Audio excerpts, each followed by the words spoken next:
বাড়ছে উত্তেজনা, বিতর্কিত দক্ষিণ চীন সাগরে মার্কিন রণতরী। 6 জাতির আঞ্চলিক প্ল্যাটফর্ম গড়তে চান এরদোয়ান।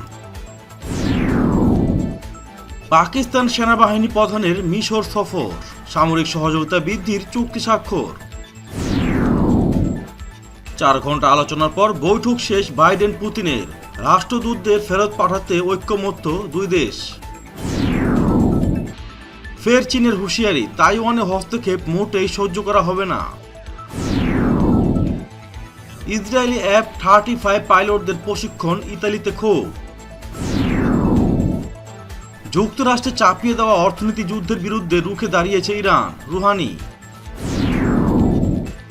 সিরিয়ায় মার্কিন সেনাদের বহর আটকে দিল সাধারণ জনতা। আরও এক ফিলিস্তিনি নারীকে গুলি করে মারল ইসরায়েল। ক্ষমতা হারিয়েও প্রধানমন্ত্রীর বাসভবন ছাড়তে চাইছেন না নেতানিয়াহু।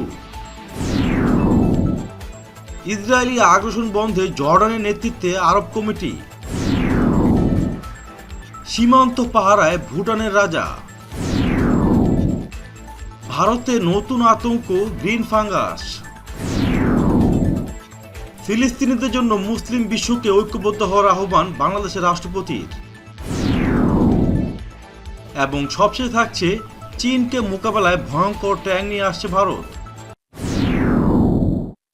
আবারও উত্তপ্ত হয়ে উঠেছে দক্ষিণ চীন সাগর। মার্কিন রণতরী ইউএসএস রোনাল্ড রিগানের নেতৃত্বে বিতর্কিত ওই অঞ্চলে যুদ্ধবিমান বহনকারী জাহাজের একটি বহর প্রবেশ করেছে। মার্কিন নৌবাহিনী জানিয়েছে, নৌবহরের মধ্যে গাইডেড মিসাইল ক্রুজবাহী ইউএসএস শিলোহ এবং গাইডেড মিসাইল ডেস্ট্রয়ার ইউএসএস হ্যালসি রয়েছে। বিবৃতিতে বাহিনী বলেছে, দক্ষিণ চীন সাগরে অবস্থানের সময় আঘাত হানতে সক্ষম দলটি সমুদ্র নিরাপত্তা অভিযান পরিচালনা করবে, যার মধ্যে রয়েছে স্থির ও রোটারি উইং যুদ্ধবিমানের ফ্লাইট অপারেশনস, উপকূলে আঘাত হানার মহড়া এবং ভূপৃষ্ঠ ও আকাশ ইউনিটের কৌশলগত সমন্বিত প্রশিক্ষণ।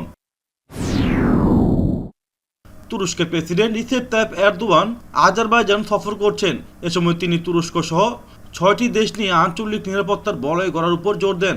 এরদোয়ান বলেন, এ অঞ্চলে একটি নিরাপত্তা বলয় গড়তে তিনি তুরস্ক, রাশিয়া, ইরান, আজারবাইজান, জর্জিয়া ও আর্মেনিয়াকে নিয়ে একটি প্ল্যাটফর্ম তৈরি করতে চান। এদিন তিনি আজারবাইজানের সংসদে বক্তৃতা প্রদানকালে বলেন, ককাসাস অঞ্চলে শান্তি ও স্থিতিশীলতা বজায় থাকলে শুধুমাত্র আজারবাইজান নয়, বরং পুরো পৃথিবী এতে উপকৃত হবে, এমনকি আর্মেনিয়াও এর সুফল ভোগ করবে। পাকিস্তানের সেনাবাহিনীর প্রধান জেনারেল নাদিম রাজা মিশরে তার দ্বিতীয় সফর শুরু করেছেন। তিনি পাকিস্তান ও মিশরের মধ্যে প্রতিরক্ষা ও সামরিক ক্ষেত্রে সহযোগিতা বৃদ্ধির উপর গুরুত্ব আরোপ করেছেন। জেনারেল নাদিম রাজা মিশরের রাজনৈতিক ও সামরিক কর্মকর্তাদের সাথে বৈঠকে ইসলামাবাদ ও কায়রোর মধ্যে প্রতিরক্ষা ও নিরাপত্তা ক্ষেত্রে সহযোগিতা বাড়ানোর উপায় নিয়ে আলোচনা করেছেন। পাকিস্তানের সরকারি সূত্র জানিয়েছে, জেনারেল নাদিম রাজা জর্ডানের রাজধানী আম্মানে সরকারি সফর শেষে তিনি মিশরে গেছেন এবং সেখানে দেশটির প্রেসিডেন্ট ও সামরিক কর্মকর্তাদের সাথে সাক্ষাৎ করেছেন। সফরকালে দুদেশের মধ্যে প্রতিরক্ষা ক্ষেত্রে সহযোগিতা বাড়ানোর বিষয়ে বৈঠক অনুষ্ঠিত হয়। অবশেষে শেষ হলো যুক্তরাষ্ট্রের প্রেসিডেন্ট জো বাইডেন ও রাশিয়ার প্রেসিডেন্ট ভ্লাদিমির পুতিনের বহুল আলোচিত প্রথম মুখোমুখি বৈঠক। সুইজারল্যান্ডের জেনেভায় ভিলা লা গ্রেঞ্জে স্থানীয় সময় বুধবার এই দুই নেতা প্রায় 4 ঘন্টার কিছু কম সময় ধরে বৈঠক করেন। জানা গেছে, বৈঠকের পর বাইডেন ও পুতিন অস্ত্র নিয়ন্ত্রণ, সাইবার হামলা থেকে শুরু করে নির্বাচনে হস্তক্ষেপ ও ইউক্রেন বিষয়ে মতবিরোধ থাকা সত্ত্বেও তারা আরও স্থিতিশীল এবং প্রত্যাশিত সম্পর্ক বজায় রাখার আশাবাদ ব্যক্ত করেছেন। বৈঠক শেষে যৌথ সংবাদ সম্মেলন করেছেন দুই প্রেসিডেন্ট। বার্তা সংস্থা রয়টার্স জানিয়েছে, সংবাদ সম্মেলনে জো বাইডেনের ভূয়সী প্রশংসা করেন রাশিয়ার প্রেসিডেন্ট। বলেন, তিনি একজন অভিজ্ঞ রাষ্ট্রনেতা, পূর্বসূরি ডোনাল্ড ট্রাম্পের মতো নন তিনি। এছাড়া এই বৈঠকের মাধ্যমে রুশ মার্কিন সম্পর্কে আশার ঝলকানি দেখছেন বলেও মন্তব্য করেছেন পুতিন। বৈঠকে তারা রাষ্ট্রদূতদের ফেরত পাঠানোর বিষয়েও একমত হয়েছেন বলে জানিয়েছে বার্তা সংস্থা রয়টার্স। ফের তাইওয়ান ইস্যুতে হুঁশিয়ারি দিয়েছে চীন। বেজিং বলছে, তাইওয়ানে বিদেশিদের হস্তক্ষেপ একেবারেই সহ্য করা হবে না। তাদের সাথে গোপন সহযোগিতার যে কোনো রকমের তৎপরতার বিরুদ্ধে কড়া জবাব দেওয়া হবে। বুধবার এক সংবাদ সম্মেলনে চীনের স্টেট কাউন্সিলের তাইওয়ান বিষয়ক কার্যালয়ের মুখপাত্র মা জিয়াওকুয়াং এসব কথা বলেন। তিনি বলেন, উত্তেজনা সৃষ্টির জন্য তাইওয়ান সরকারকে দায়ী করা উচিত। বেইজিং বিশ্বাস করে যে স্বশাসিত তাইওয়ান দ্বীপ আনুষ্ঠানিক স্বাধীনতার জন্য বিদেশিদের সঙ্গে কাজ করছে, কিন্তু এই ধরনের স্বাধীনতা পাওয়ার প্রচেষ্টা অথবা বিদেশিদের দায়িত্ব জ্ঞানহীন হস্তক্ষেপ কোনোটাই সহ্য করবে না বেইজিং। সামরিক মহড়ার নামে ইহুদিবাদী ইসরায়েলের F-35 জঙ্গি বিমানের পাইলটদের প্রশিক্ষণ দিচ্ছে ইটালি, ব্রিটেন ও আমেরিকা।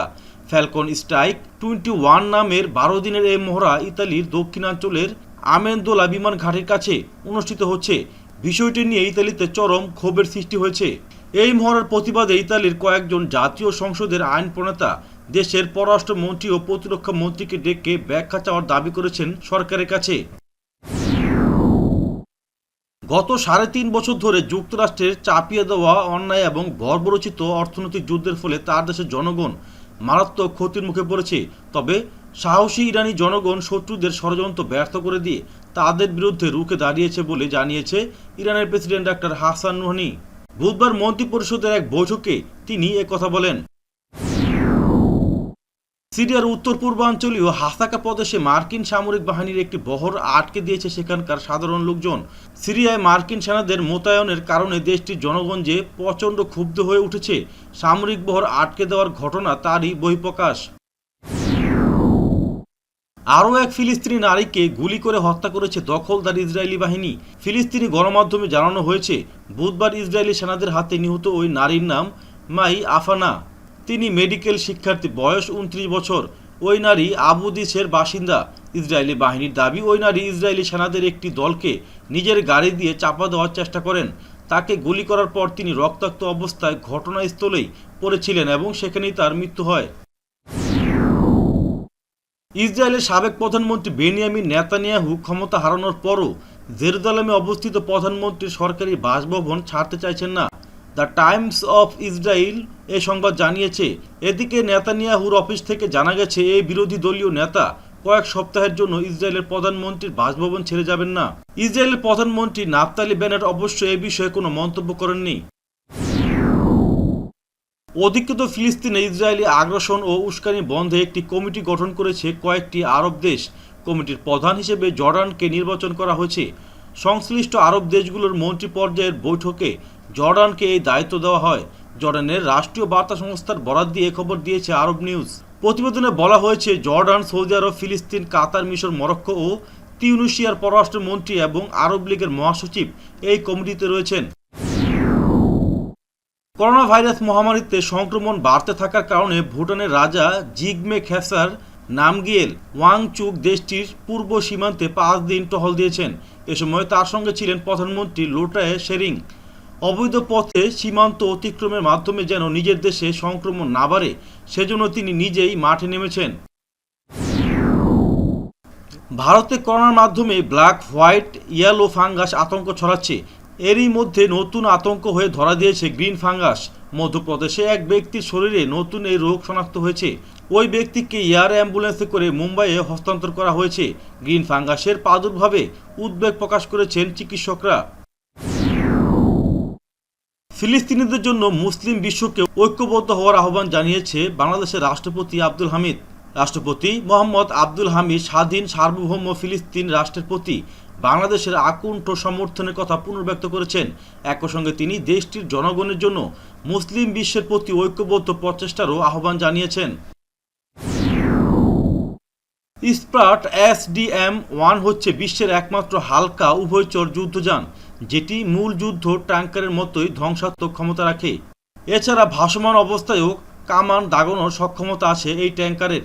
প্রকৃত নিয়ন্ত্রণ রেখা বরাবর পাহাড়ি অঞ্চলে চীনকে মোকাবেলায় রুশ নির্মিত স্প্রাট SDM হালকা ট্যাঙ্ক সংগ্রহের কথা ভাবছে ভারত। গ্রীষ্মের শেষ দিকে এ ধরনের অস্ত্রের পরীক্ষায়ও অংশ নিতে পারে দেশটি।